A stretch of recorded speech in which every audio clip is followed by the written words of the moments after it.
పిల్లలు కొబ్బరి చెట్లను చూశారు గదూ. అవి చాలా ఎత్తుగా, ఎవరూ సులభంగా పైకి ఎక్కడానికి వీలు లేకుండా నున్నగా జారిపోయేటట్లు ఉంటాయి గదూ. అట్లా ఎందుకుంటాయో తెలుసా?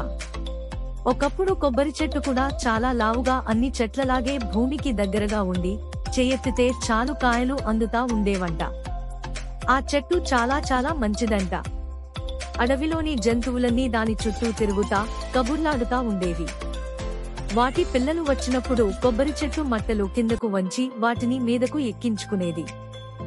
మట్టలన్నీ దగ్గర దగ్గరగా చేసి పందిరిలాగా చేస్తే పిల్లలు హాయిగా దాని మీద పడుకునేవట. అది వాటికి గాలి విసురుతా మెల్లగా ఉయ్యాలలూపుతా నవ్విస్తా ఉండేదంట.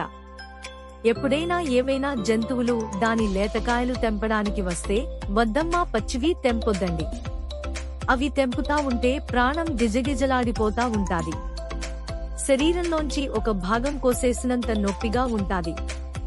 చాలా జంతువులు వాటి పిల్లలు అడవిలో పోతా పోతా ఊరికే సరదాగా కనబడిన చెట్ల ఆకులను ఫటఫటఫట తెంపేస్తా కొమ్మలు విరిచేస్తా ఆనందిస్తుంటాయి.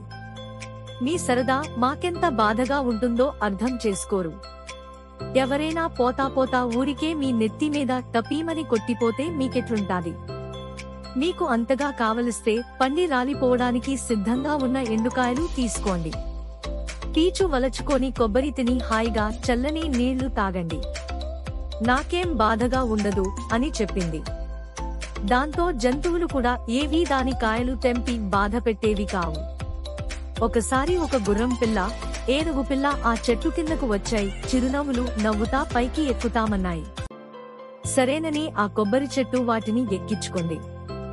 చెట్టుపైన రెండూ హాయిగా ఉయ్యాలలుగుతా ఉంటే గుర్రం పిల్లకు ఒక ఎండిపోయిన టెంకాయ కనబడింది. అరెరే, భలే భలే అంటూ సంబరంగా అది ఆ టెంకాయ తీసుకుంది. వెంటనే ఏనుగు పిల్ల, ఏయ్, దాన్ని నాకివ్వు, నాకు చాలా దాహంగా ఉంది అంది. అందుకా గుర్రం పిల్ల, ఊహూ, దీన్ని మొదట చూసింది నేను, తెంపింది నేను, కావాలంటే పగలగొట్టి సగం సగం తిందాంలే అంది. కాని ఆ ఏనుగు పిల్ల ఒప్పుకోలేదు. అది పెద్ద పోరంబోకుది. దాంతో ఆ టెంకాయను పట్టుకొని గుంజసాగింది. అది చూసి కొబ్బరి చెట్టు, వద్దొద్దు, కొట్టుకోవద్దు, కావాలంటే నాకు నొప్పైనా పర్వాలేదు, ఒకరు పచ్చికాయ తీసుకోండి అని అరవసాగింది. కాని ఏదీ దాని మాట వినలేదు. రెండూ ఒకదాన్నొకటి కొట్టుకోసాగాయి. అంతలో ఏనుగు పిల్ల తొండంతో గుర్రం పిల్లను గట్టిగా పట్టుకుని ఒక్కసారిగా విసిరికొట్టింది. అంతే, అది చెట్టుపైనుంచి దభీమని కింద పడింది. పడడం కిందున్న ఒక బండరాయి మీద పడి తల పగిలి ఎక్కడిదక్కడ పడిపోయింది. అది చూసి ఏనుగు పిల్ల వణికిపోయింది. ఎట్లా తప్పించుకోవాలబ్బా అని ఆలోచించి గట్టిగా అయ్యో, గుర్రం పిల్ల కింద పడిపోయింది. పచ్చికాయలు తెంపుకుంటా ఉంటే కోపం వచ్చి కొబ్బరి చెట్టు విసిరి కొట్టింది. కాపాడండి, కాపాడండి అంటూ అరవసాగింది. చుట్టుపక్కల ఉన్న జంతువులన్నీ పరుగు పరుగున వచ్చాయి. చూస్తే గుర్రం పిల్ల అప్పటికే రక్తం మడుగులో పడి ఉంది. అన్నింటికీ కొబ్బరి చెట్టు మీద విపరీతమైన కోపం వచ్చింది. ఏదో పాపం చిన్నపిల్ల తెలియక ఆశపడి ఒక కాయ తీసుకోబోయిందే అనుకో, దానికి ఇంత శిక్ష, అసలు నీకు మనస్సనేది ఉందా అంటూ నానాక తిట్లు తిట్టసాగాయి. అయ్యో, నా మాట వినండి, నా తప్పేం లేదు అని అది ఎంత గొంతు చించుకున్నా ఏవీ పట్టించుకోలేదు.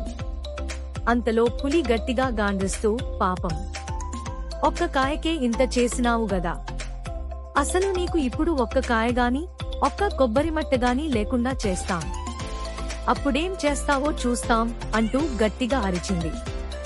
అంతే జంతువులన్నీ చుట్టూ చేరి ఆ కొబ్బరి చెట్టును రపారపా పెరకసాగాయి.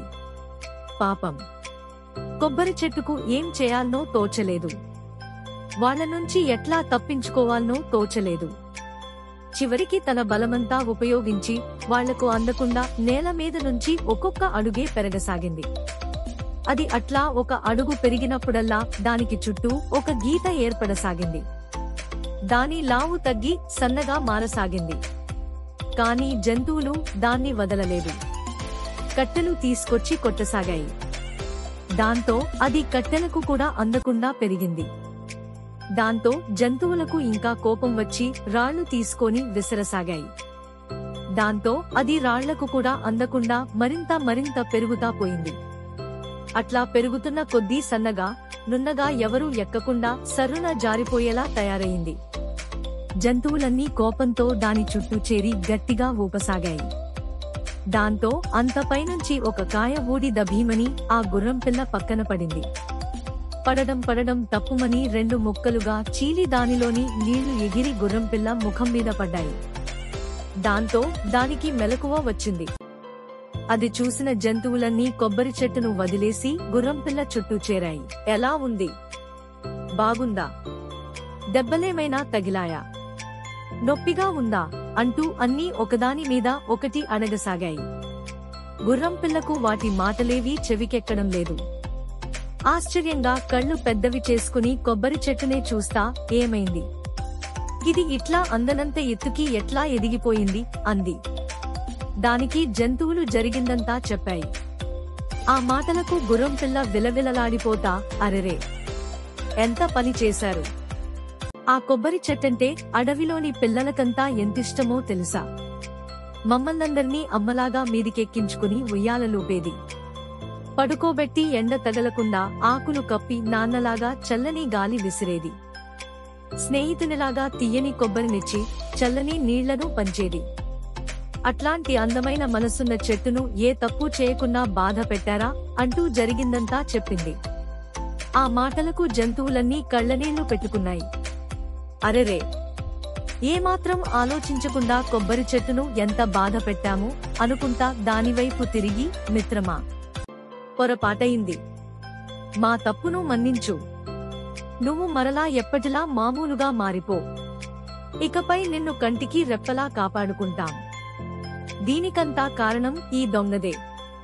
దీని సంగతి చూస్తాం అంటూ కట్టె తీసుకొని ఏనుగు పిల్లను కొట్టబోయాయి.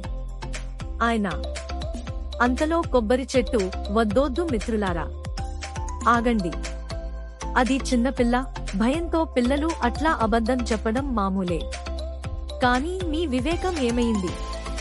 ఇన్ని రోజులుగా కలిసి ఉంటున్నాం. మాత్రం ఆలోచించకుండా దాడి చేసి గాయపరిచారే, మిమ్మల్నెట్లా నమ్మడం? నేనలాగే ఉంటే ఈ పాటికి మీ చేతుల్లో చచ్చిపోయి ఉండేదాన్ని. వద్దు మిత్రమా, ఇక నన్నిట్లాగే వదిలివేయండి. పగిలిన అద్దం, చెదిరిన మనసు అతుక్కోవడం కష్టం. ఈ అడవిలో ఎవరు ఎక్కడి నుంచి చూసినా ఎత్తుగా నేను మీకు కనబడుతూనే ఉంటాను. నన్ను చూసినప్పుడల్లా మీకు మీరు చేసిన తప్పు గుర్తుకు వస్తుంటాది. దాంతో ఇకపై ఎదుటివారు చెప్పేది వినకుండా ఏ నిర్ణయాలు తీసుకోరు. నేను పడిన బాధ ఈ అడవిలో ఇంకెవరూ పడకూడదు అని చెప్పింది. అట్లా అప్పటినుంచి కొబ్బరి చెట్టు జంతువులకి దూరంగా ఆకాశంలోనే ఉండిపోయింది.